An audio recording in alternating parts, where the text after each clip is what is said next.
Everywhere you go, you can hear the laughter. Little kids playing, chasing after. Innocence shines bright like a built-in light. With their giggles and smiles, everything feels right. Oh, the joy of little children filling up the air. Their happiness, contagious, nothing can compare. Just watch them run and play, carefree and wild. Oh, the joy of little children.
Hello, everybody. Hello again. It's still July 16th on Wednesday.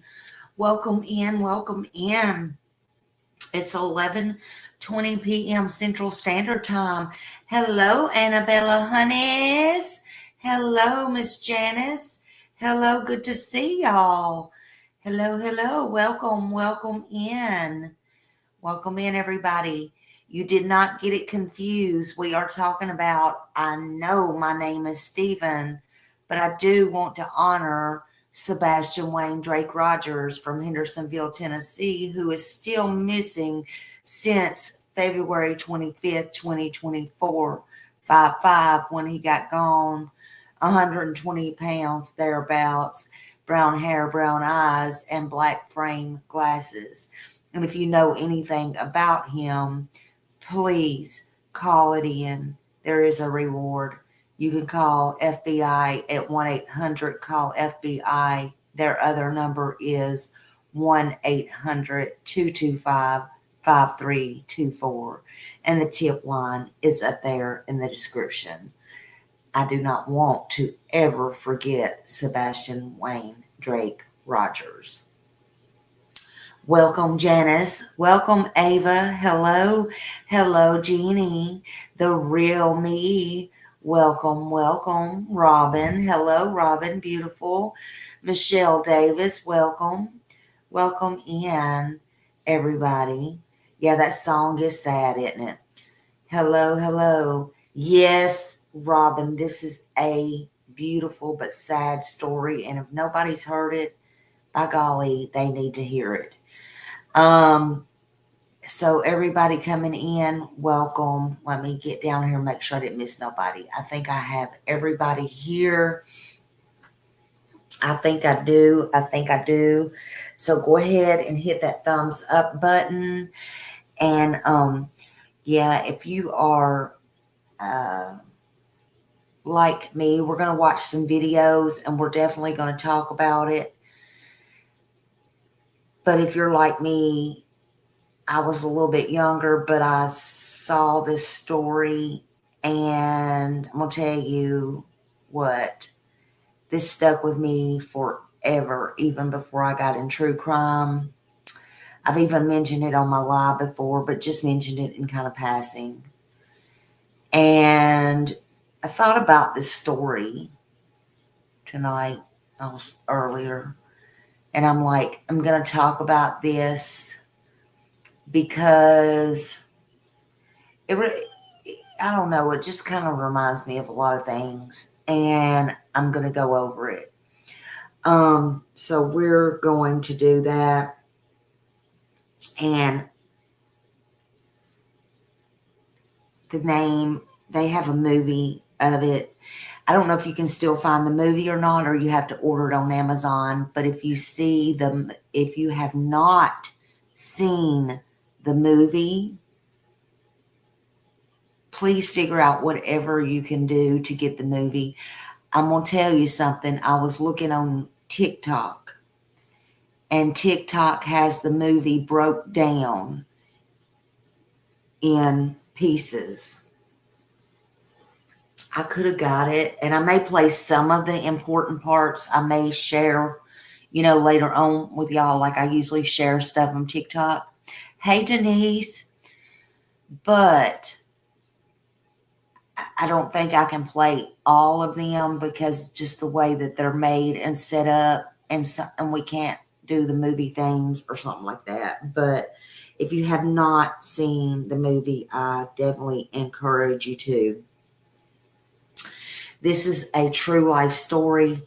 And of course, all the missing kids and stuff like that are true life. But this one really is a good one.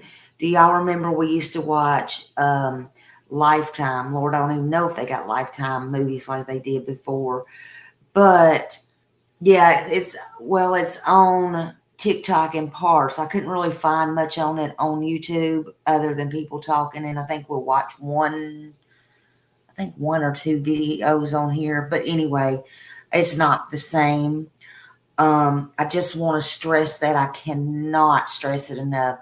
I'm not only going to get into his, I'm going to get into what happened. I'm going to get into the whole deep details in it. I think it's that important. I really do. After going back over it, I think it's that important. And I know some of y'all, Annabella, I know some of y'all are probably too young. You probably have maybe not even heard of it. But I think it's just very important. That's just me and my opinion. But Stephen Steiner, he was just 7 years old when he was kidnapped. He was kidnapped in 1972 by Kenneth Parnell. You know what's so weird? Well, I guess I shouldn't say that on here. I used to know somebody named that, but anyway, we won't go there. But anyway, it was not the same one, thank God. But anyway, in 1972, he was kidnapped by this guy named Kenneth Parnell. And he had an accomplice, and the accomplice name was Irvin Murphy. And he was raised under false belief that his family no longer wanted him, and they even gave him a different name. They called him Dennis. That's right, they called him Dennis. And this is such a sad story. I remember talking about it, like I said, in passing before. But when I watched it, it never left my thoughts in my heart or my mind. That's just the way I'm built. That's the way I am. And so I've stopped thinking this would be a good story tonight because, I don't know, sometimes I just want people to see stuff through my eyes. Sometimes that's good, sometimes that's bad. But I just wish everybody could see this movie. And again, you may have to find it on Amazon. It's a true story. And the movie's actually called I Know My First Name is Steven. And it stars Cindy Pickett and John Ashton. Just in case you need to know that. And it's a must-see, in my opinion. It's a very powerful movie. And it's from 1989, and it's based on a very, very true story. It's based on the real-life abduction of Steven Steiner, and here's what makes it especially noteworthy.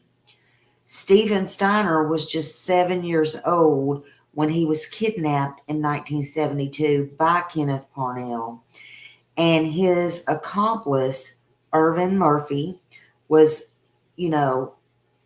with him. And Stephen was raised under the false belief that his family no longer wanted him, and he was given the name Dennis.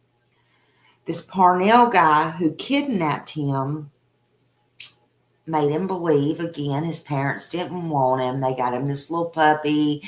They went out and told him, or, mostly it was the Parnell guy, went out and told him, I got custody of you, all these kind of things.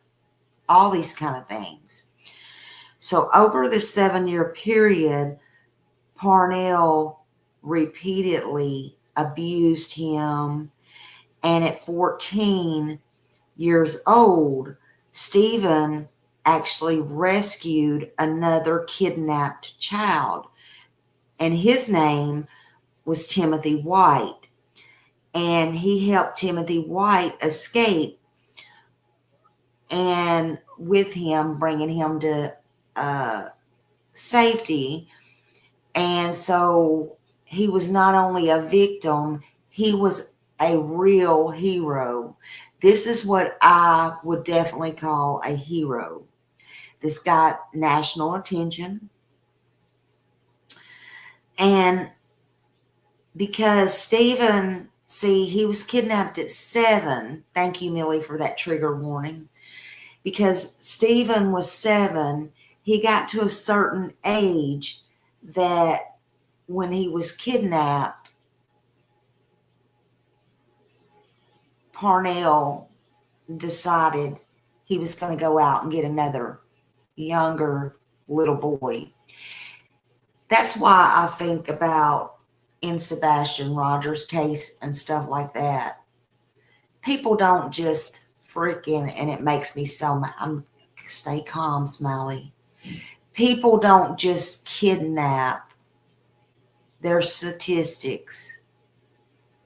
Older children. They do. Can they? Yes. Do they? It's rare. It's very rare. You can get McDonough on here. You can get anybody on here, and they'll tell you it's rare. So some of this is another reason I just wanted to go into this. But because Stephen got older at a certain age, they kidnapped this little boy named Timothy White. Stephen bravely rescued him. He knew it wasn't right. And I think Timothy was 5 at the time. And so Stephen testified in court. Stephen was just going to get him to a police station, but that's not what happened. He told him to go in. Stephen was going to go back, and so anyway, the little boy got scared, and the police caught both of them. And he said, "I know my name is Stephen," and all the stuff. Because they thought he might have kidnapped Timothy, and that couldn't happen, of course. But anyway, so they rescued them both. Stephen bravely, kind of against his mom, especially his mom's wishes and stuff, because of what had happened to him and everything, he bravely agreed to testify in court. And through returning to his family and through everything that came with it, came a ton, and I mean tons, of emotional struggles. There was a lot of struggles. Hey, Renee, welcome. In fact, NBC is the one who first made it. They first made a 2-part miniseries on it that aired back May 22nd and 23rd back in 1989, before they even got it on video and got it out to the public. And it was directed by Larry Elkin and written by James P. Miller, Mike Eccles, and Cynthia Whitcomb. And again, Luke Edwards, he starred as Stephen at age 7. And then you got Corky Nemec. He starred as him as a teenager. And I'm going to tell you, the teenage boy was phenomenal. Excellent. They all were. But Corin was excellent. I remember this as if it was yesterday. And I'm telling you, this is a gut-wrenching movie, and I can't stress it enough. I just want y'all to see it somehow, some way. But it was also nominated for 4 Emmy Awards and a Golden Globe Award, Best Miniseries for Television Film. It was all the things. So it was good under the circumstances. All that happened from you about an hour. Oh, my God. Oh, girl. Did you happen to know any of them, or was that during your time? Or, I mean, it was horrible. Hey, Val. Yeah, he worked at something like a pizza place or something like that. Either that or he had Stephen doing it. Now, I can't remember. Hey, R2 Country Girl. Yes, I know my first name is Stephen. Yep. Stephen's story changed a lot of laws. He had, a lot of people don't know this, but he had a real part, and it was a real small part. It was a non-speaking cameo in the production, assisting with the consultants and everything in the movie, because Stephen wanted everybody to know how this really happened, and they didn't want to mince no bone. There was no bones about it. He wanted it out there the correct way. Yeah, it's something you don't forget. That's for sure. His story sparked legislative changes in California and had a profound impact on advocacy and missing and abducted children. So this really helped everything that we do now and people do now for missing and abducted children. It's very tragic. And after everything Stephen went through, everything Stephen got through, and then he got back home and things he was trying to overcome. He did get married and he did have a couple of kids, but it was only within a few years. He tragically died in real life in a motorcycle accident. I mean, that had to be the saddest part, you know. This story is a humdinger, though. I believe it's one of the most heartbreaking but yet courageous child abduction stories I've ever heard of in America. And the story of Stephen Steiner, if you've ever watched it, it's powerful. Again, for those coming in, it's called I Know My First Name is Stephen, and it's not just a movie. Yeah, he knew he was damaged. He knew he was damaged. And of course, back then, they don't have the help that they do now. But, you know, is there ever really any help? I don't know. But it's real, and it changed lives. It changed everybody's lives. And tonight, we're going to honor Stephen's bravery, and we're going to tell his story and the truth and the facts. And I'm going to try my best to give it the heart that it deserves. Because I think, in my opinion, his story, this story,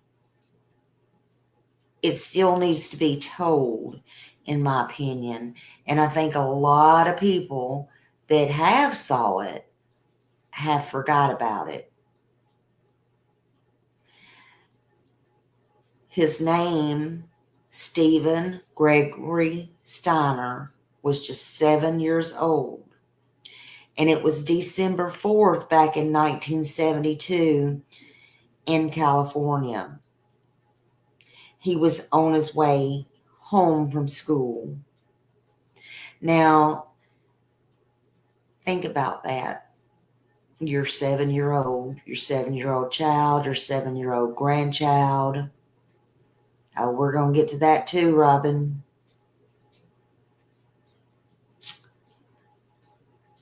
He was approached by a man named Irvin Edward Murphy, who claimed he was collecting donations for a church.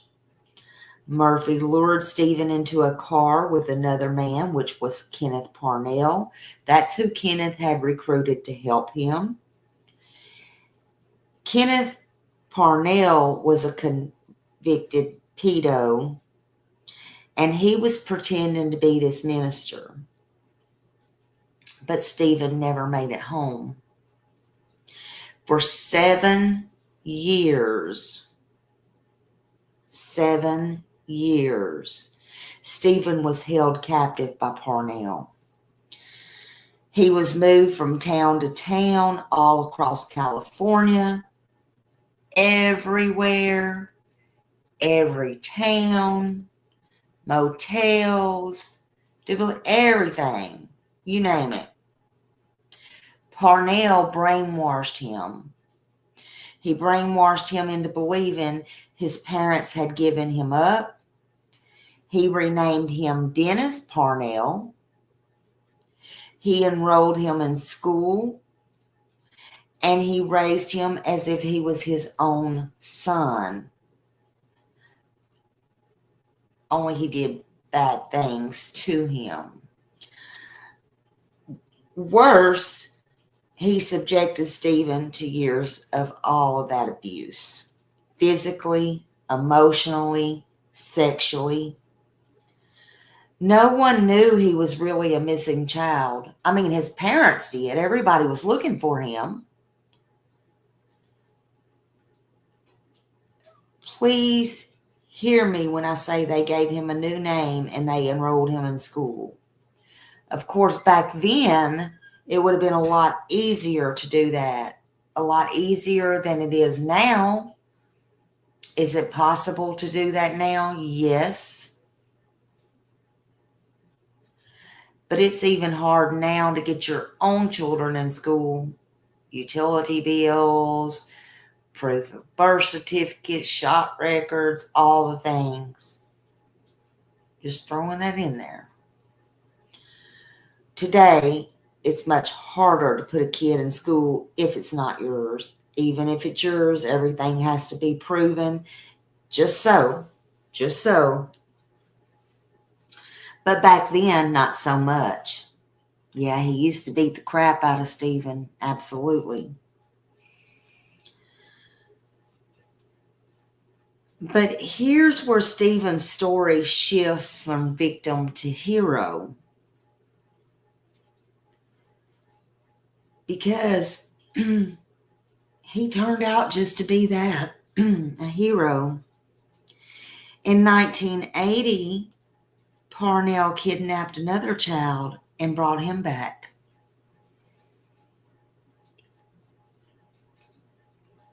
His name was Timothy White. Stephen was then 14 years old. So he couldn't let the same nightmare happen to someone else. He realized what was happening or what was going to happen. So on March 1st, 1980, Stephen and little Timothy escaped. They walked miles and miles through the dark to a payphone.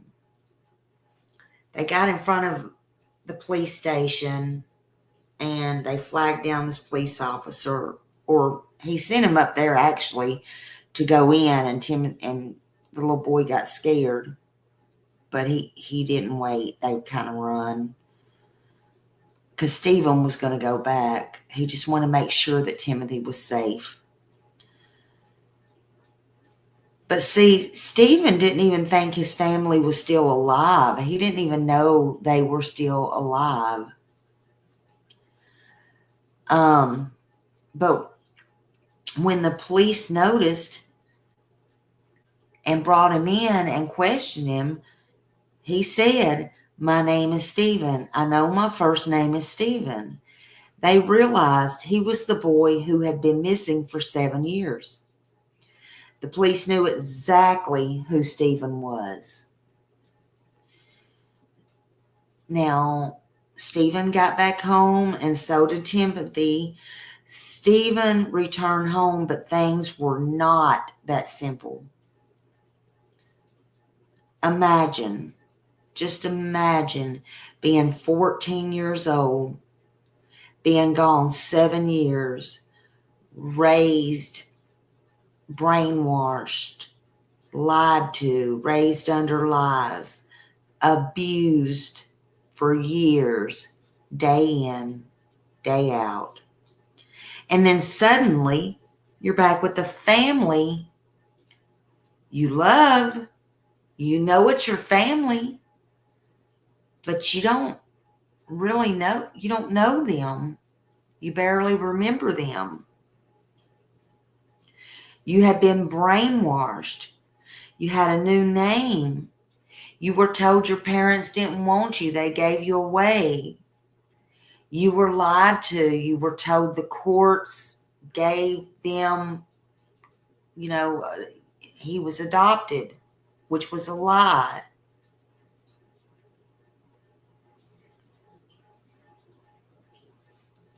Remember, always, he said, "I know my first name is Stephen."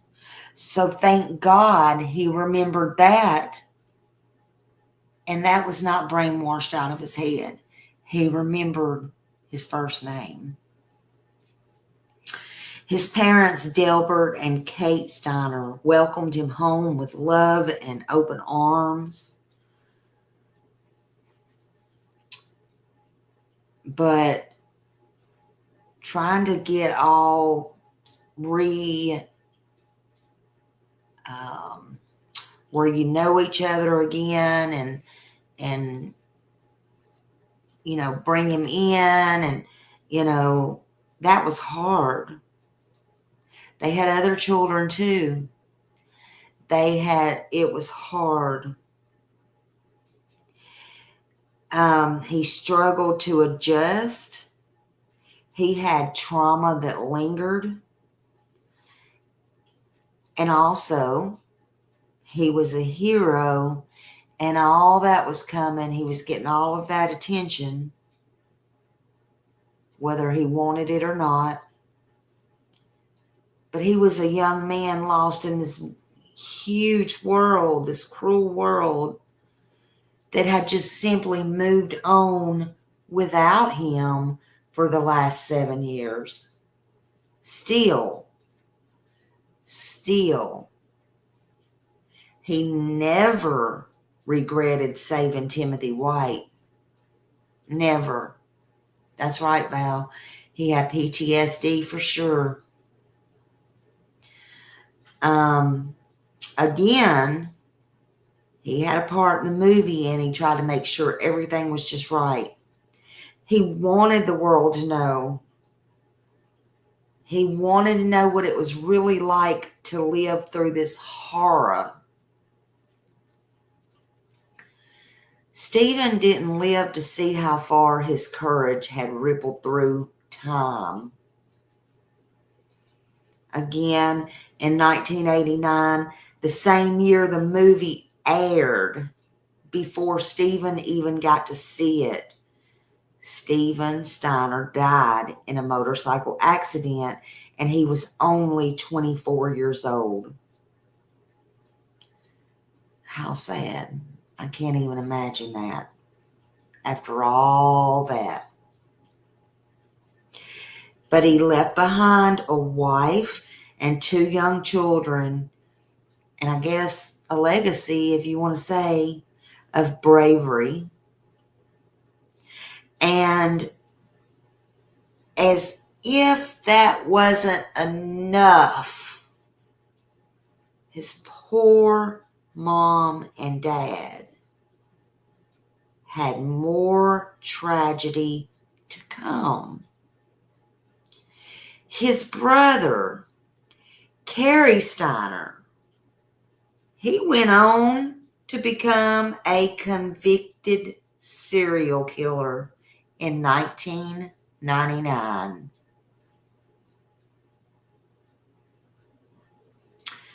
I just wanted that to sink in for a minute.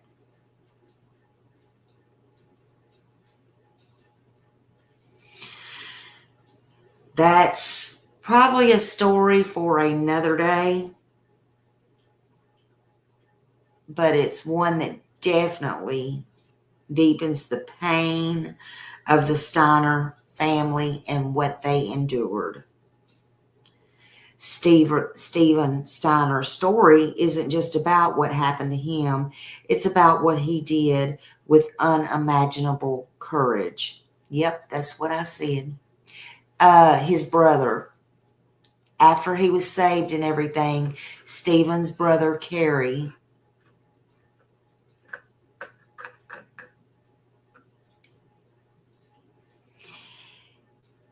so he couldn't stay silent. He could have walked away, but he didn't. He saved Timothy White, and in doing so, he saved a part of himself. Good, bad, and different, but he did. So when people ask, why should we remember Stephen Steiner? Well, in my opinion, because I feel, in my opinion, is something, it's a story, one story that everyone can clearly understand. And if you see the movie, there's no bones about it. You can feel all the heartbreak. You can feel the trauma. You can see it, whether you want to or not. The movie is plain as day. It's no BS like these movies we get now where they cut this and edit that and blah, blah, blah, blah, blah.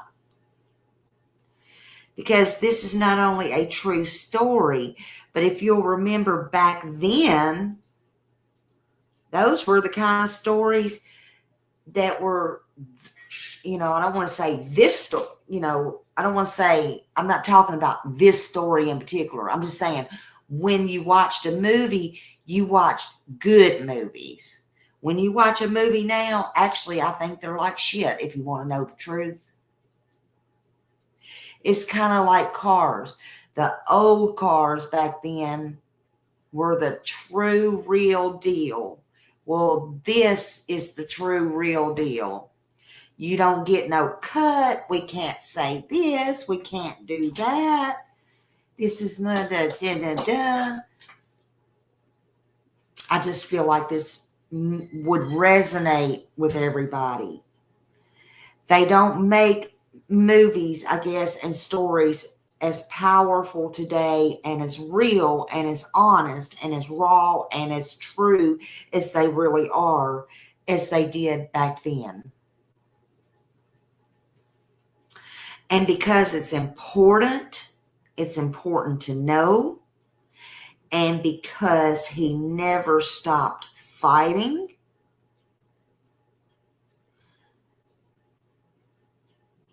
because he was a hero, he was not just a victim.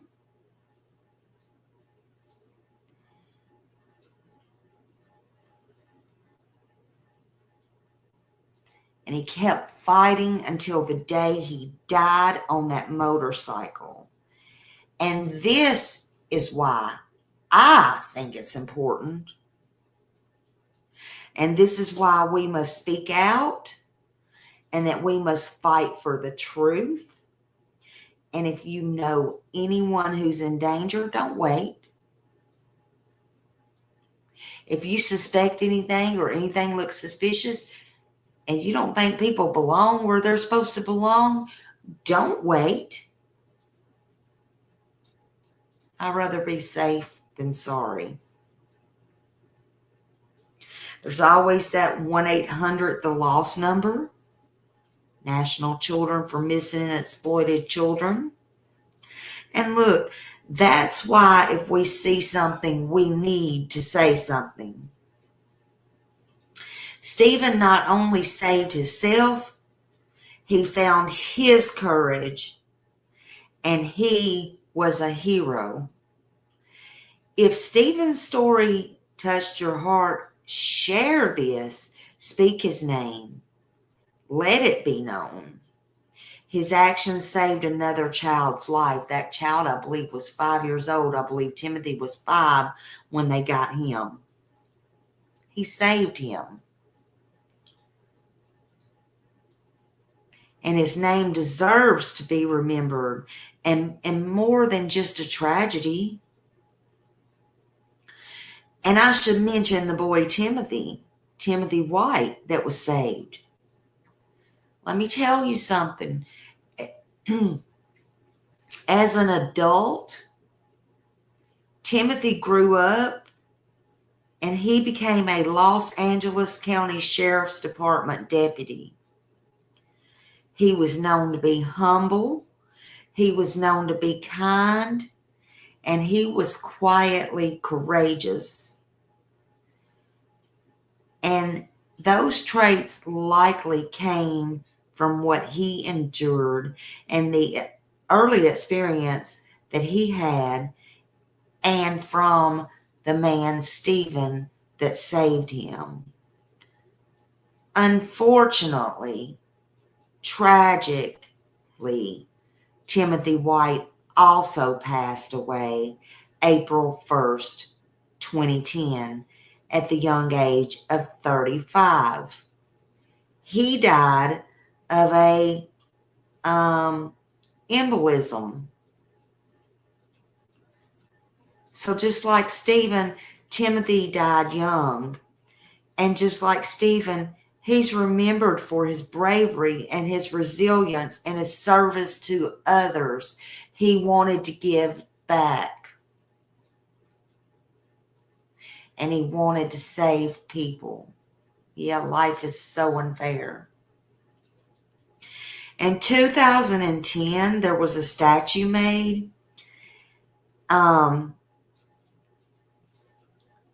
It was unveiled in California, and it had Steven Steiner, and I'm going to put it up. I made a little, I'm not going to do it here. I'll put it on when I get done. It was a statue that they put of Steven Steiner holding the hand of 5-year-old Timothy White. And it was in the moment, or supposed to be in the moment, of their escape and their rescue, and a rare act of Stephen being so courageous and being a hero by a child who refused to let another child suffer.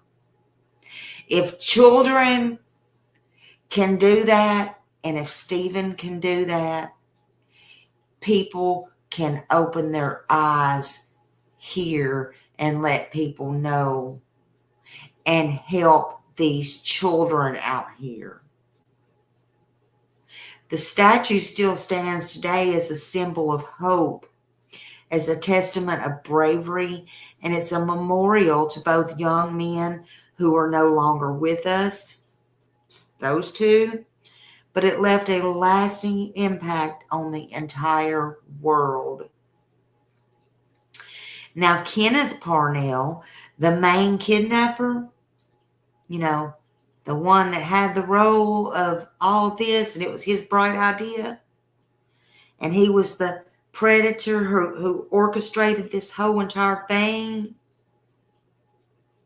the abduction of both Stephen and later on Timothy. I want y'all to listen. He got a sentence in 1981, and he was convicted not for Stephen's, but he was convicted for Timothy White's kidnapping. Both outrageously not for Stephen's, due to the legal gap in time. This is why Stephen changed a lot of laws. But because of the legal gap, the legal time, the time that had passed, he didn't get no time for Stephen. But he did, however,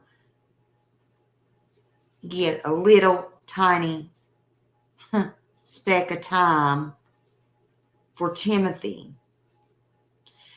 He only received 5 years, and he served 5 years before he was released. But guess what? You can't cure these people. How many times you got to be told? They can't be cured. No, he was arrested again in 2003. Parnell he attempted to buy a child. This time, though, trying to bribe his caregiver to bring this young boy back to him, because I guess the other guy was long gone, but we'll get to that in a minute.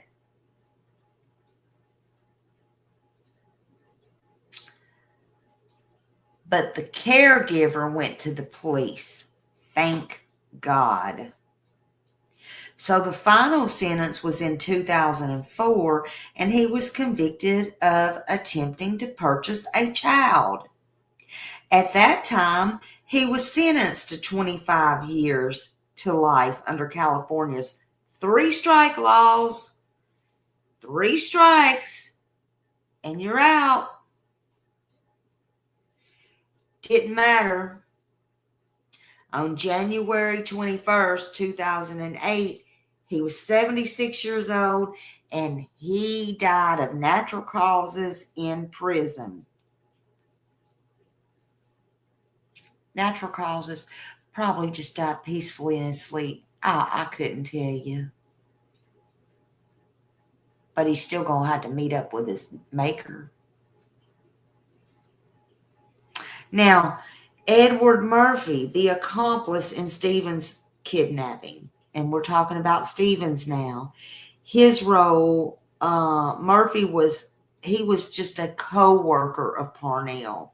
Parnell, he helped him lure Stephen into the car under false pretenses that they were collecting donations for the church.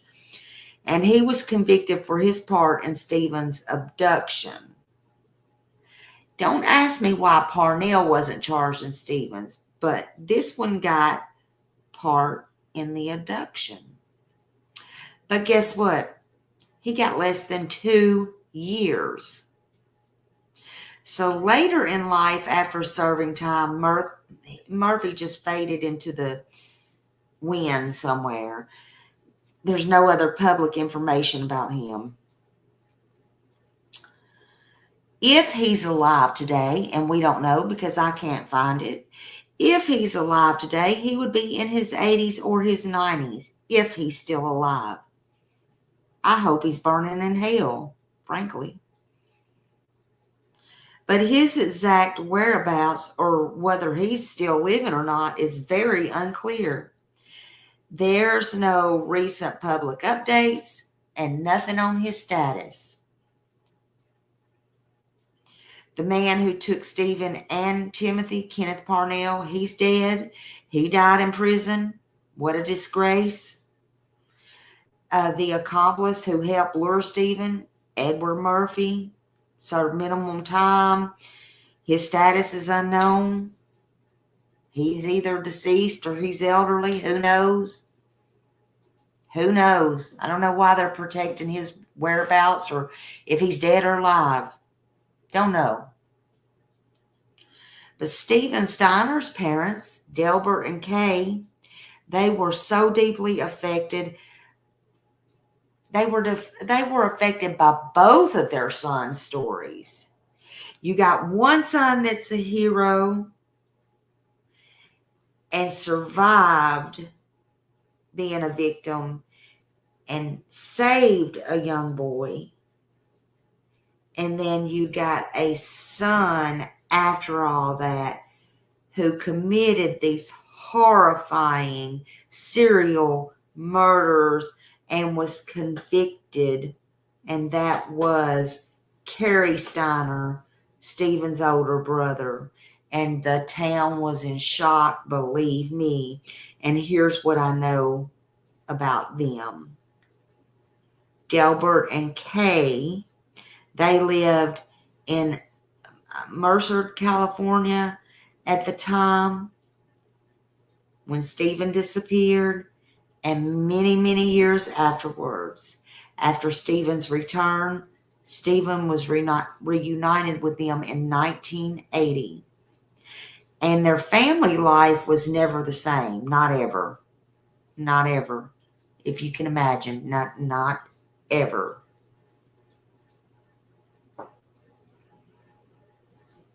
As Stephen struggled, because he did struggle to readjust, and his trauma was often misunderstood. Reports later revealed that Stephen felt unsupported and the family never sought counseling at the time, a reflection of how poorly trauma was handled back in the 1980s. Stephen's father, Delbert, he gave interviews over the years, especially after Stephen's death.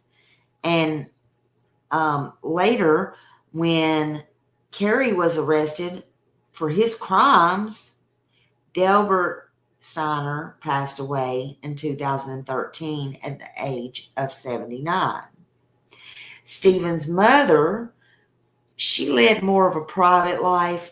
Kay gave fewer public statements, often, especially after Carrie Steiner's arrest, but she did participate in some earlier interviews. In 2025, there's also no information on whether she's alive or she's dead. They said she lived a very private life, and I couldn't find anything on that. But if she's still alive, she would be in her mid-80s or maybe a little bit older. Her status is also uncertain at this point. She has remained largely out of the public eye. And I don't blame her. And not because of Stephen. I'd have been so proud. But because of her other son, I'm almost sure. The arrest and death sentence of Carrie Steiner, the serial killer's son, Stephen's older brother, he had killed 4 people in Yosemite National Park in 1999. And that took an emotional toll very badly on the family. It was bad. And by all accounts, they never was the same. Never was the same. Yeah, Val, it took a huge strain on them. It took a huge strain. Carrie Steiner murdered 4 women in Yosemite. Carol Sund, she was a mother. Julie Sund, her daughter, she was just 15. Sylvana Policio, that was just a family friend. And Josie Armstrong, he was some kind of just naturalist. I don't know if he even knew them or not. He was convicted of all 4 murders and sentenced to death in 2002. His crime shocked the entire nation, let alone their community, their family, and everybody else, especially in light of his brother being a hero. As far as I know, I didn't have much time, but as far as I know and what little research I could find, he's still on death row in California. And he's waiting to be put to death. He was born August 13th, 1961, and Carrie Steiner is 63 years old. He will be, this August, 63. And if living, which again, I don't know about this, Timothy's parents would likely be in their 70s or 80s. So they may be, but they didn't do the interviews. They kept public and more private. And as of 25, there's no confirmed public updates on whether they are still alive or they are not. They did not speak publicly after Timothy in 2010 passed away or was killed, or I don't know if it was on his job or whatever, but again, oh no, it said it was natural causes. I apologize. It was preliminary, or he died of a, how you say it, pulmonary. Anyway, it was natural causes. Natural causes. Val said the woman's husband freaked out. He worked at a motel up there. Oh my God. Yeah, I bet. I bet. Listen, every happy story has tragic endings. I believe that. Stephen came home. Timothy was saved. But the scars, the pain, the silence that followed, those are chapters in their lives that nobody can erase. You know, we can't. We remember Stephen not just for what he endured, but for all he did. A child who became a hero, and Timothy White, the little boy whose life was spared, who grew up to wear the badge of honor, only to be taken too soon. Only to be taken too soon. We're going to watch a couple of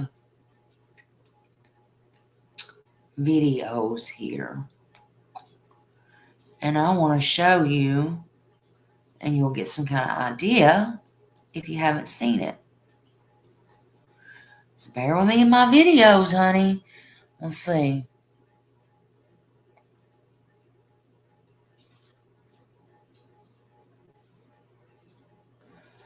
We'll just watch the news one first, okay? This is ABC.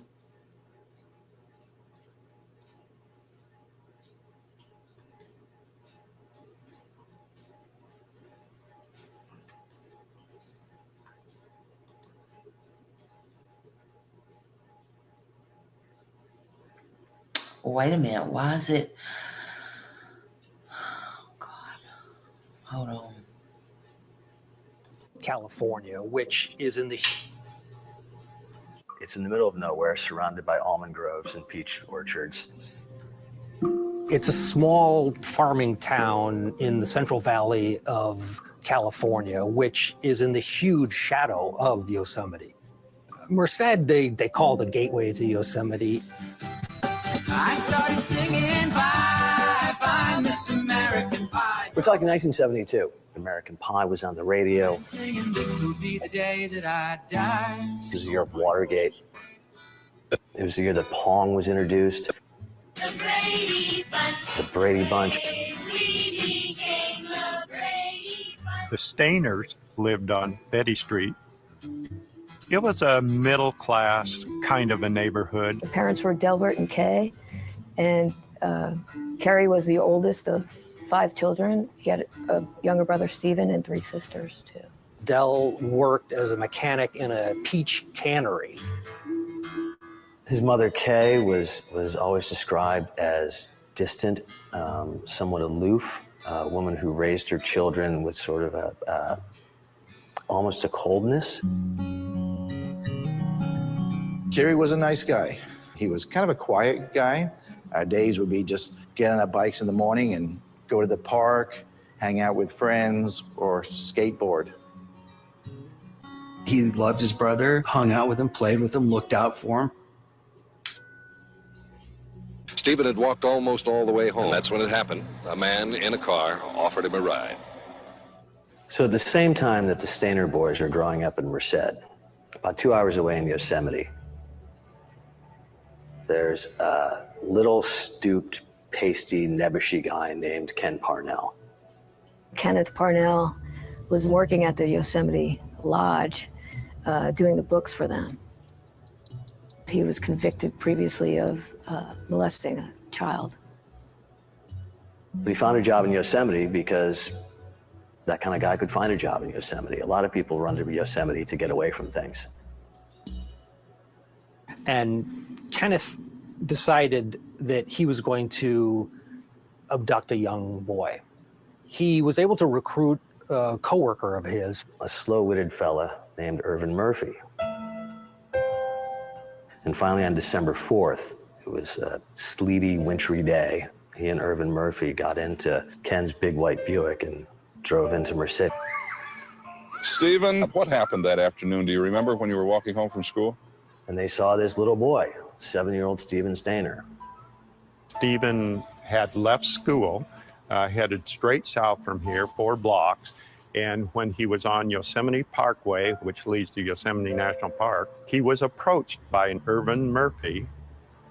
Murphy had some religious tracts with him, which he'd been using to approach other kids. He asked Stephen if he thought that his mother would be willing to make a charitable donation to a church. At that point, Parnell drove up in this old white Buick. Murphy opened the rear door, but Stephen got in. Instead of taking a right so he could go to his home, they continued directly eastbound. They're driving out of Merced, going up Highway 140. Kenneth Parnell stops the car and he goes to a payphone. He comes back and tells Stephen, "Your parents, I just spoke to them. They no longer want you." And Parnell then told him Sad that you're going to man. be my son. He was a 7-year-old, thoroughly confused kid. I think that he was probably used to an authoritative approach by his parents. So when Parnell told him that parents had said that he was going to go with him, I think he probably believed it. Stephen's abduction was sudden, wrenching, brutal. And yet he's going to be hiding in plain sight for years. The moment that Stephen Stainer is abducted is the moment that this story of two brothers really begins, and was absolutely pivotal in terms of the monster coming to life.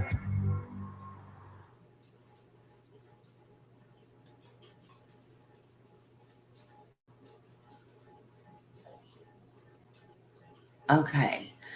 So I mean, can you imagine stopping, calling, and saying, "Oh, your parents don't want you no more"?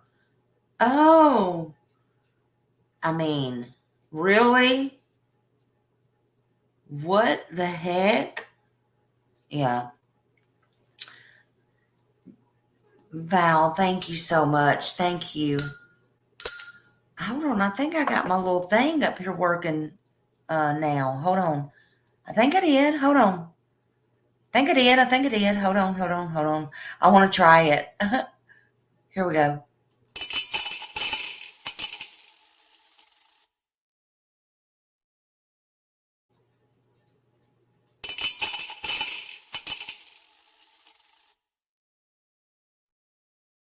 Did y'all hear that? Did you hear the coins drop? Listen.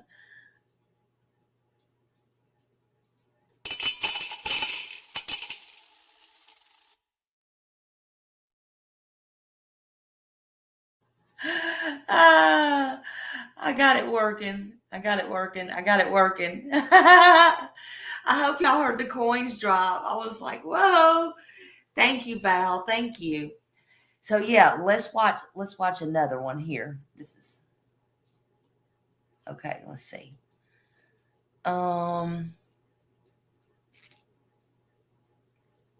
Okay, I think this is ABC. I'm gonna keep this one up too for just a minute. This is Stephen himself. Hold on, I believe.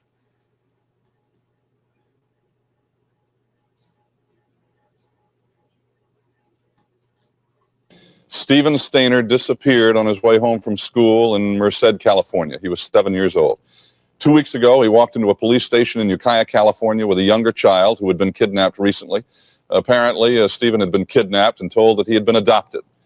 Stephen had been calling his abductor Dad for some time.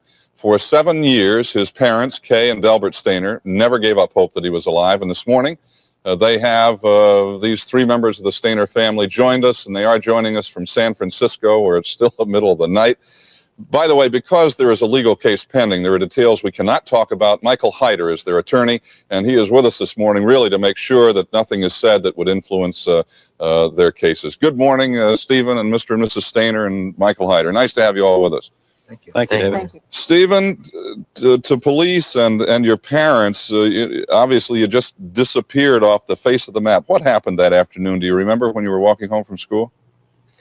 Yes, I was walking home from school, and I was stopped by a man along the street just a few blocks from my house, and he asked me if I wanted to, me or my mother wanted to donate something to a church, and I had told him that my mother would probably want to, and so he offered me a ride home. I had refused the first time, telling him that my house is just a few blocks away, and he had asked me several more times, and after a while I had taken a ride. Yeah, Val. And then a car pulled up, and I got in, and they passed the road that I lived on, and I had told them that was the road I lived on. They said that we'll just call your parents to see if you can stay the night. Were you afraid? Not that much. I was a little bit. What did they tell you as the days went on? Why they were keeping you with them, and what did they tell you about your family? Well, the first night they had said they called my parents and said it was all right that I stayed the night. The second night they said that they had called them again and said that I could stay another night. Then one went out and came back and said that he went to court and got in possession of me and said that I was his. How did you feel about that when you heard that? I really forgotten what I felt at that time. It was kind of a shock to me. You called him, I've been told that you called him Dad. How long before you started calling him Dad? Do you have any idea when that started?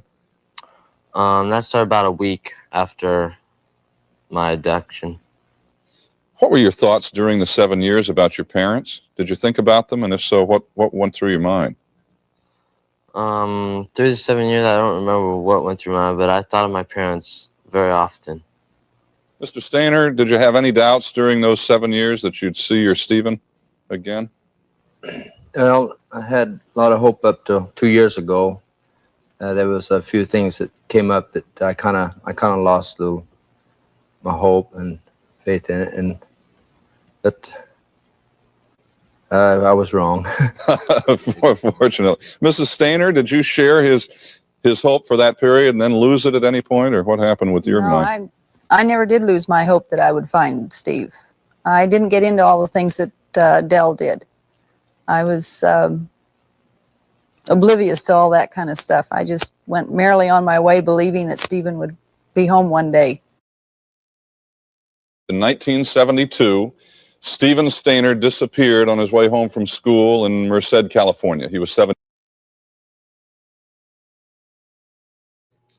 That was all that. It'll just go back over it again. I don't know why it did that.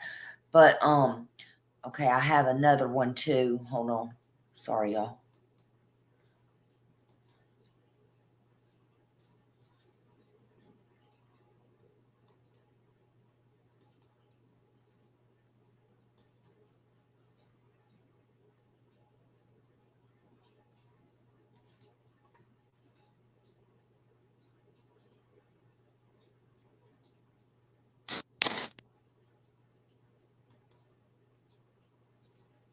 Should be playing. Well, I wanted to make a special stop here at the Merced Cemetery to visit the grave of Stephen Stainer. Here it is right here. This is where Stephen rests.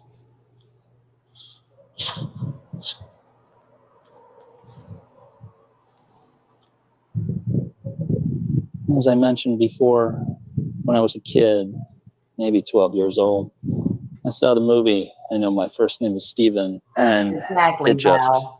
scared the heck out of me. It was so intense, just everything that the little boy went through and just everything that he was told by his captor, and just gut-wrenching. But it was so heroic and brave, you know, what he did, especially when Kenneth Parnell kidnapped a second young boy, and Stephen recognized what had been done to him. He was doing to another little one, grooming another one, brainwashing him and keeping him captive. But deep down inside, Stephen had to look for courage and bravery, and he summoned that. And he was able to get little Timothy White out of captivity from Kenneth Parnell and got him to the police. And Stephen, as we know, returned to his family, and pretty tough life after that. But it's important because Stephen showed us that not only bravery counts, but that people out there suffering through abuse can stand up, can make a mark, and people don't have to take that or endure it. There was a movie put out on Hulu, I believe, called Captive Audience, They explained Stephen's story, told about his return to his family and how difficult it was, trying to figure out who he was and what he was meant to do. But by sharing his experiences, which must have been gut-wrenching, just horrific, it helped a lot of others who were also suffering through abuse. And whether or not he believed himself as a hero, he really was, because he stood up and said, enough is enough. Not taking this anymore. He stood up to his abuser, captor, and he showed us, the rest of us, society, that we don't have to endure that either. So thank you, Stephen, for all that you've done, all that you did. Please know that your legacy is still remembered, and the bravery that you showed and shared with us all. Thank you.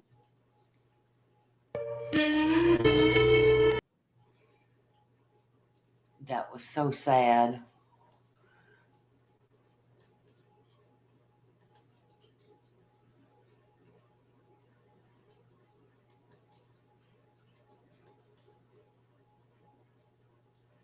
This one is true crime. Let's see. No, this one. Yeah, true crime recaps. Was 7 when he was abducted a few blocks from his home in Merced, California. Years later, against all odds, he emerged from the ordeal as a hero and he was reunited with his family. But that's not even the craziest part of this story. The story of Stephen Stainer is tightly intertwined with the story of his older brother, Cary. It reads like something like a modernized version of Cain and Abel with some M. Night Shyamalan style twist thrown in for good measure. And I mean the Bruce Willis is a ghost kind of twist, not the lame stuff about Mark Wahlberg looking mildly concerned during a pollen-induced apocalypse.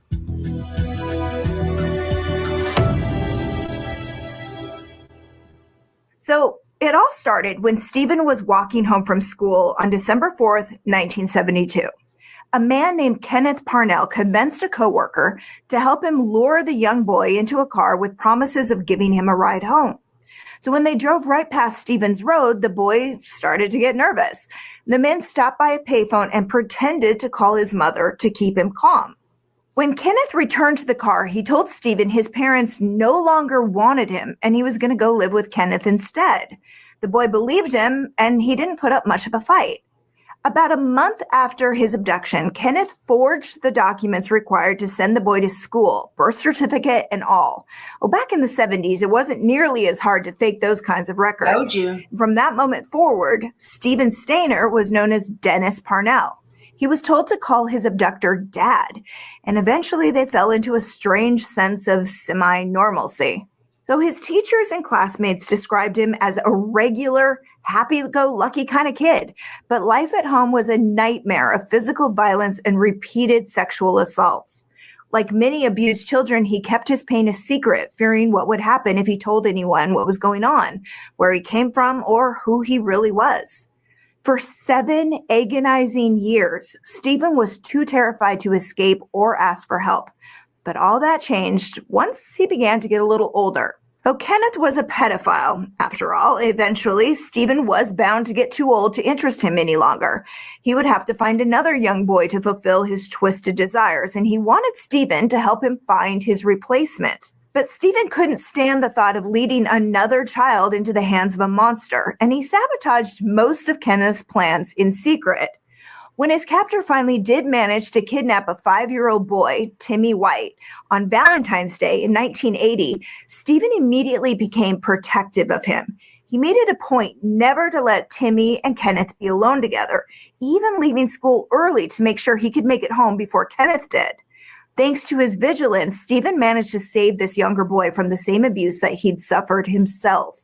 But after about 2 weeks of this, Stephen realized he couldn't keep Timmy safe forever. They had to make a run for it. So after several unsuccessful attempts, the boys finally seized their chance in March of 1980. While Kenneth was at work, the boys slipped out of the house and hitchhiked their way to a nearby police station. So now 14, the memories of his old life with his actual family had become dull and fuzzy, but there was one thing he managed to hang on to, a single clue that would lead him back to his rightful place in the Stainer household. I know my first name is Stephen. It was all he could tell the investigators about his former life, but luckily it was all they needed. After a terrifying ordeal, both boys were finally reunited with their overjoyed families. The story inspired a media whirlwind that included a book and a made-for-TV movie, both named after that one piece of his old self that remained on the day that he brought Timmy White back to safety. I know my first name is Stephen. So a crowd of reporters and cameras followed the boys as they walked toward their familiar childhood homes and toward the families that they never thought they'd ever get to see again. Stephen returned to Merced as a hero into the waiting arms of the parents that mourned his loss for so long. Now, after his disappearance, the Stainers had desperately searched for their son, so consumed by their grief that their other 4 children began to feel neglected. Now, one of the Stainer sisters later appeared in a Hulu 3-part docuseries based on the case. It's called Captive Audience, a real American horror story. It's really good. She explained her household's dynamic after Stephen's return. She said, "A lot of attention went to Stephen. We all got a little jealous, especially Carrie." Wow. And here's where that Cain and Abel parallel starts showing up. You see, according to his sister, Carrie was always a little off. At the age of 3, he was diagnosed with trichotillomania. It's a compulsive disorder that drives the sufferer to systematically pluck out their own hair. He wore hats a lot to deal with the affliction, even into adulthood. By the time he turned 6, he already had violent fantasies of harming women and young girls, and the thoughts only grew more frequent and more sadistic as he got older. He was 11 when Stephen went missing, and Carrie secretly blamed himself for his brother's disappearance, as if his evil thoughts had somehow attracted enough bad karma to manifest a real-life tragedy in the family. So in an interview with the San Francisco Gate for the book version of I Know My First Name is Stephen, Carrie talked about how much he missed his brother, how happy he was to have him back. He said, "I remember going out one night after Steve disappeared and wishing on a star that my brother would come back home. And I did that almost every clear night from then on until Steve finally came back home. I never did tell anybody about it, but I remember wishing on a star." So when Stephen finally did come back, Carrie described his deep gratitude to the universe like this: "I walked several blocks away and then looked up at the stars and started to wish on one again, but then I remembered that Steve was home, so I thanked the star instead." But as his little brother tried to adjust to being Stephen again, things weren't exactly smooth sailing. He tried to move on with his life as best he could, but his classmates back home started bullying him relentlessly. Wow. And the constant media attention was pretty terrifying for an already traumatized kid. So he eventually dropped out of school and began to dabble with alcohol and drugs to escape.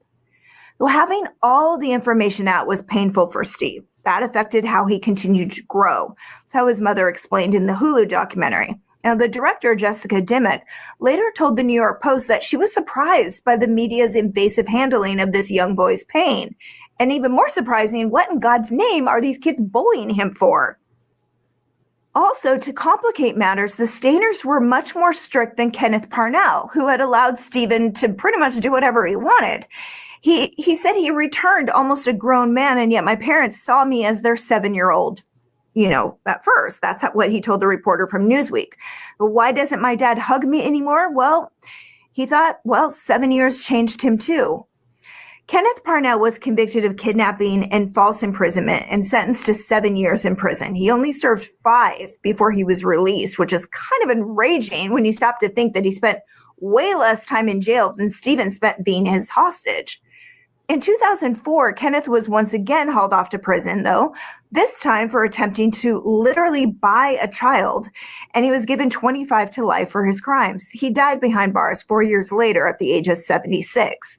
So by the time Stephen turned 20, it seemed like he was finally going to be able to put most of his past behind him. He married his high school sweetheart, Jody, and they went on to have 2 children over the next few years. He also did a lot of work with child abduction groups, and he spoke to kids about that stranger danger thing, warning them to be cautious and reminding them that not every adult has good intentions when they approach a child on the street. So tragically, Stephen's brand new life was cut short on September 16th, 1989. It was the night before the Emmy Awards, and the movie based on his harrowing ordeal was nominated in 4 different categories. He was riding his motorcycle home from work without a helmet when he was hit by a car. Wow. The driver sped away and left Stephen laying on the road with severe head injuries. He died less than an hour later. And the driver that hit him would later be sentenced to 3 months in prison for this felony hit and run that prematurely ended Stephen's extraordinary story. On the day of his funeral, over 500 people showed up to pay their respects, including Timmy White, who is now 14 and also recovering from their shared experience as children. Well, he was among Stephen's pallbearers. So after his brother's sudden death, Carrie's life started going off the rails. Shortly after the fatal accident, another tragedy struck the Stainer family. Carrie was living with an uncle around this time, an uncle that he would later accuse of sexually abusing him as a boy. So despite this claim, the two were pretty close until his uncle was shot dead in their home, that is. Wow. The murder was never solved, and Carrie was never a suspect in the crime, but the loss of yet another relative proved too much for him to bear. He was beginning to lose the fight against the darker corners of his own mind, and people were starting to notice. For close to 30 years, Cary Stayner took refuge in Yosemite Park whenever he felt as though the urge to kill was becoming too hard to ignore.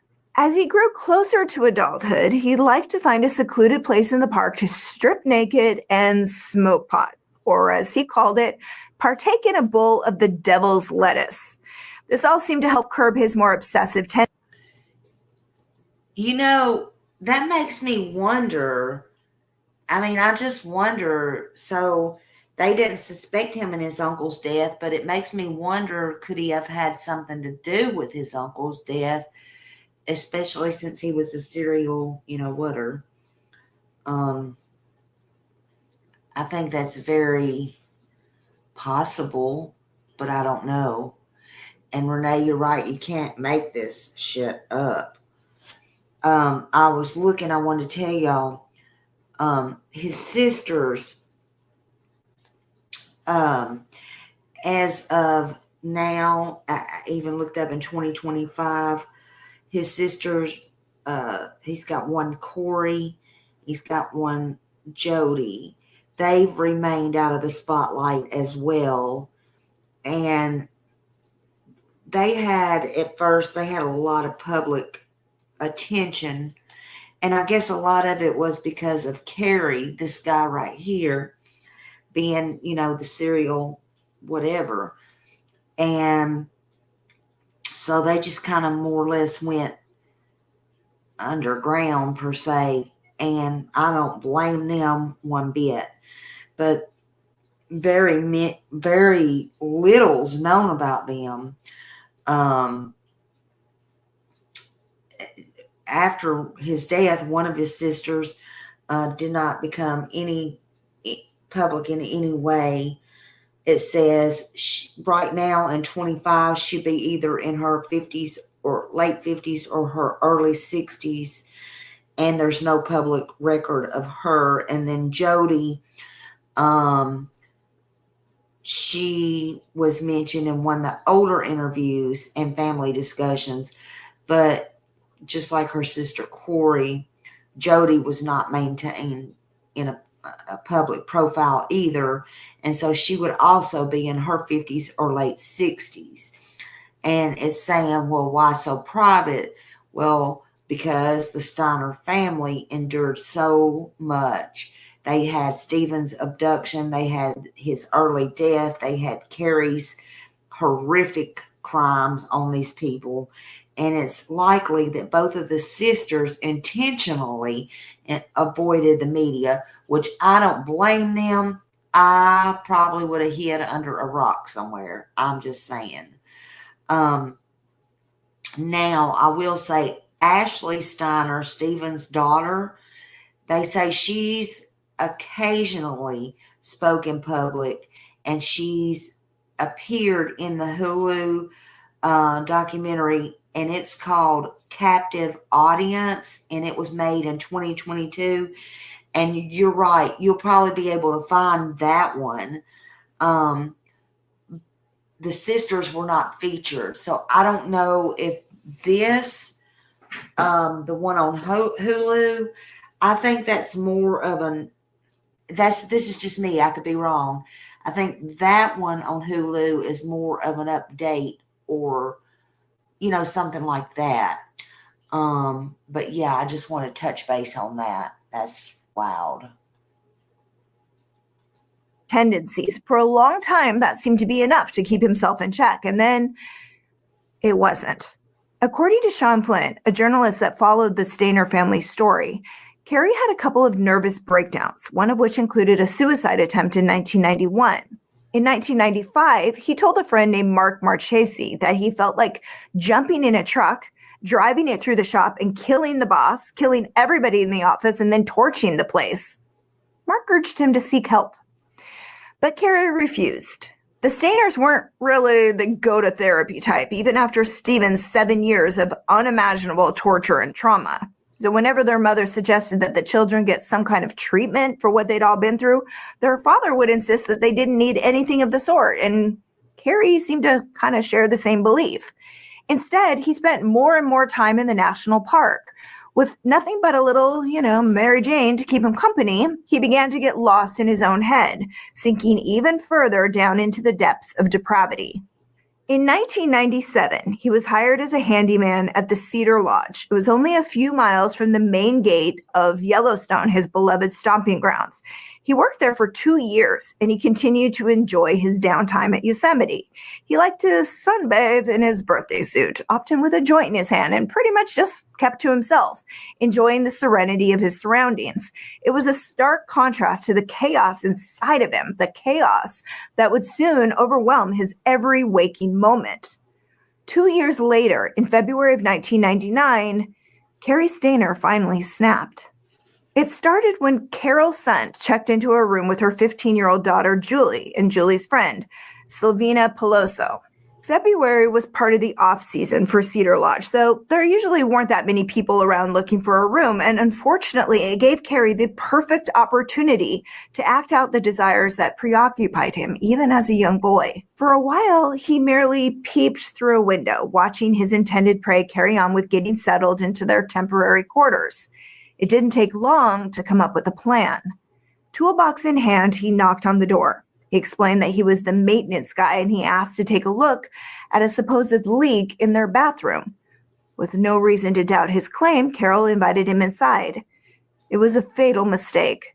Wow. He walked into their room, closed the door behind him, and he pulled out a gun. He ordered his 3 captives to stay quiet. First, he strangled Carol with a rope from his toolbox, and then he turned his attention to the terrified girls. They were cowering in a corner of the bedroom. He tried to force them to perform sexual acts on each other before killing Silvina and dragging Julie, still alive, into the back of the car her mother had rented for the trip. Then he drove her to a secluded area, sexually assaulted her, and slashed her throat. He left her body at the scene and drove back to the lodge, where he shoved the remaining 2 corpses into the trunk and headed for another isolated, densely wooded area. When he found a spot that felt right, he got out of the car, set it on fire, and walked away. Now, Stephen's legacy was that of a hero, and after all this time, Cary was finally going to have a legacy all his own. In his mind, it didn't matter how awful that legacy would eventually become, because after all those years of standing in the shadow of his younger brother, he didn't care if he was known as a monster. He just wanted to be known. Oh my God. So a few weeks into the search for the missing tourists, the burned out husk of his car was finally discovered, with the 2 charred bodies still in the trunk. Unfortunately, there wasn't much evidence to speak of at the scene. The police questioned the employees at the Cedar Lodge, Cary Stainer included, but he stayed perfectly calm and pleasant during the interview, and the investigators crossed him off the suspect list without much thought. Who would have thought that the brother of a hero kidnap victim would have been a killer? But part of Cary seemed to want to get caught, or more accurately, he wanted credit for his work. Not long after the murders, he anonymously sent a hand-drawn map to the FBI that pointed out the location of Julie Sunt's remains. For 5 months, the authorities struggled to make sense of the mysterious murders, and Cary tried to lay low. Eventually, the FBI announced that they found the person that they believed to be responsible for these brutal deaths, but there was just one problem. They had the wrong guy. Only nobody really knew that yet, so the locals breathed a collective sigh of relief, completely unaware that the killer was still lurking in their midst. Then, at the end of July, Cary met Joy Armstrong, the woman who would become his 4th and final victim. Unlike his previous rampage, however, this one didn't quite go according to plan. After foisting Joy into his car, he intended to drive her to another location, but she wasn't as easy to control as the others had been. In her desperation to escape his clutches, Joy jumped out of the moving vehicle and she tried to make a run for it. Though Carrie flew into a rage, she caught her before she could get too far and he brutally snuffed out her life. Her friends quickly noticed her absence and filed a missing persons report. And when the police went to check out her cabin, they found obvious signs of a struggle. Half a mile from her home, they found her body next to a body of water. She'd been decapitated and her head was floating nearby. Oh my God. Unlike the previous murder, this one was pretty sloppy. There was an abundance of evidence in and around Joy's home, evidence that pointed straight to Cary Stayner. On top of that, several witnesses mentioned seeing his car parked near the cabin. He was immediately moved to the top of the police's list of people to talk to, but actually finding him, that took a bit of extra detective work. After he decapitated her, Cary tried to take refuge in a nudist colony, of all things. Kind of an interesting place to hide out, don't you think? I mean, some criminals try to adopt some kind of disguise in order to avoid getting caught, but Cary's just over there freeballing it in the California sun, hoping for the best. I can't help but feel like it's exactly the kind of half-baked attempt you'd expect from a fully baked criminal. Obviously, it didn't take long for the FBI to catch up with him. And just as a side note, any agent that ends up tackling a naked murderer after chasing them through a crowd of equally naked sunbathers, yeah, that guy deserves a special trophy from the president. So do I know for sure that that's how the arrest went down? No, of course not. But I think we can all agree that it's a good scenario. And there's no indication that it didn't happen. So come on, let's give the agent the freaking medal. Now, a search of Cary's vehicle turned up the knife that he had used to remove Joy's head, as well as some rope and several personal items belonging to his original 3 victims. Now that they're armed with more than enough evidence to link him to all 4 crimes, the detectives brought him in for some serious questioning. Though Cary seemed more than willing to talk, with a couple of conditions, of course. First, he wanted the $250,000 that his victims' families had offered in exchange for information on the whereabouts of their loved ones. Or rather, as crazy as that is, it's slightly better. He actually wanted his own family to receive that reward, arguing that since his tips eventually solved the case, that the money rightfully belonged to the Stayners. As you can imagine, he ended up losing that particular argument. I mean, of course, all the rest of the Stayners were innocent, but are they entitled to almost $250,000 from the grieving loved ones of the person that their son killed? No. Although, given the nature of his request, it's almost redeeming in some sort of way, because underneath all his cruelty, rage, and resentment, there is that part of him that still cared deeply for his family. But his next request proved how far from redemption he truly was. So Jeffrey Rennick, the agent responsible for getting a confession out of Cary, would later describe the heinous demand in his tell-all book, In the Name of the Children, an FBI agent's relentless pursuit of the nation's worst predators. So here's what he had to say. You work all kinds of cases. Cary began hemming and hawing as if he wanted me to fill in the blanks, like he did when he wanted me to guess what cases he was referring to when he said he could give me closure. Eventually, he got around to the point, and here's what that point was. I'd like to see pictures of little girls. He wanted child pornography in order to confess. He wouldn't call it what it was. This man said in his book, he just said, pictures and videos of little girls. He said, we thought he might have that kind of evidence available since, we're in the building and there was an evidence locker. My God, obviously there's no way that was going to happen. And the agent fought to keep his rage under control, under a mask of professionalism. And slowly but subtly, he did manage to coax his full confession out piece by piece. Now, since Joy Armstrong's murder occurred in a national park, Cary Stayner was tried in federal court. In order to avoid the death penalty, he pled guilty to premeditated first-degree murder, felony first-degree murder, kidnapping resulting in death, and attempted aggravated sexual abuse resulting in death. During the sentencing phase of the trial, he tearfully addressed the grieving family. Here's what he had to say. I wish I could take it back, but I can't. I wish I could tell you why I did such a thing, but I don't even know myself. I'm so sorry. I wish there was a reason, but there isn't. It's senseless. Oh, he got that right. He was sentenced to life without the possibility of parole for Joy's murder. Now, the trial for the murders of Carol, Julie, and Sylvina took place in state court. And there he pled not guilty by reason of insanity. He was arguing that a long family history of mental illness and sexual abuse had shaped him into a monster, but the jury didn't buy it. On August 27th, 2002, he was convicted on 3 counts of murder with special circumstances. He was sentenced to death row to wait for his final march to the execution chamber. Now in his 60s, our real-life Cain continues to sit on death row, still waiting for the day when his name gets called to step up and meet his maker. And that is your recap. Thank you so much for watching. If you like Getting All the Crime and Half... My gosh. So, yeah, I tried to let y'all know about all of them. I tried to let you know about all of them. That is wild. And I hate that. Let me see. I wrote this down. I had to make it into a little, wait a minute. Hold on.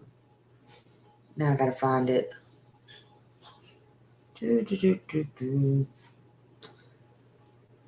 Hold on. And I will post this. I think I made it in a picture. Okay. I got this for the boy, for Timothy and Stephen. And this is how, I guess I'll pretty much leave it, but it says, "Where the brave boys rest." And I put their little statue because it has them holding hands, I guess, when they escaped. And it says, "You were little boys stolen too soon, one in the night under the moon, but fate would cross your separate ways, and in that pain a bond was raised. Stephen, you walked through 7 long years, through silence, through shame, through countless tears, but even when broken, you still closed light, you saved another, you made it right. Timothy, small and lost and afraid, you found a brother who never strayed. His hand reached out, your life was spared because someone still believed and cared. The world saw tragedy, heartbreak, and pain, but through the sorrow, your names certain remain. Heroes, not in costume or crown, but in the way you never let each other down. Now stars may guide the road you roam, no longer afraid, no longer alone. I pray you found the peace you missed in heaven's quiet, endless mist. Rest now, both are angels. Keep your names forever carved so deep, and those here who hear your stories told. Rest in peace. Stephen and Timothy, your light still burns. And so I will post that. Hold on. I got all this all messed up. So I will post that. And yeah, so I just wanted to share that with y'all. I think, to me, it's important. I think it's something that should be brought out at least every now and then. Stories like this. And, I mean, there is hope. And, you know, I hope that some understand. If you know where somebody's at, tell it, because just like Stephen, He made his way back home only to get killed in a motorcycle accident. Look, I just want to say, everybody should watch this movie. I don't know. Maybe we don't see things the same. I don't know if it's possible if Sebastian's out there. But I know one thing. I know, and I believe in my heart, Katie, his mother, knows exactly where he's at and exactly what's happened to him. Yeah, I think about Summer too. And I know that if he's out there somewhere that she put him, don't keep doing this. Bring him home. We don't know when our time's up. And look what happened to Stephen.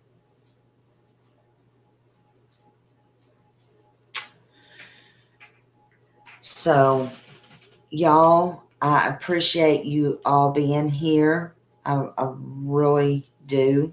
I thank all my mods and I thank everybody for being here. I'm glad I got to share this story with you. But I want to remember Stephen, not just for what he endured, for what he did though, and a child who became a hero, and Timothy for this little boy, Timothy White, who grew up to be a policeman and tried to help others. His life was spared at the time thanks to Stephen, but then his time was up as well. And I just want this story, I just think it isn't just about what was lost, but it's about courage. And it takes courage to speak up, and that's what somebody needs to do in these other cases.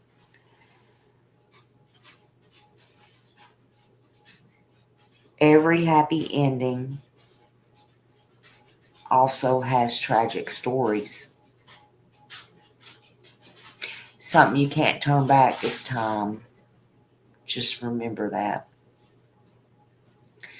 Thank you so much, and y'all have a great night, and I appreciate you very, very much. Love y'all.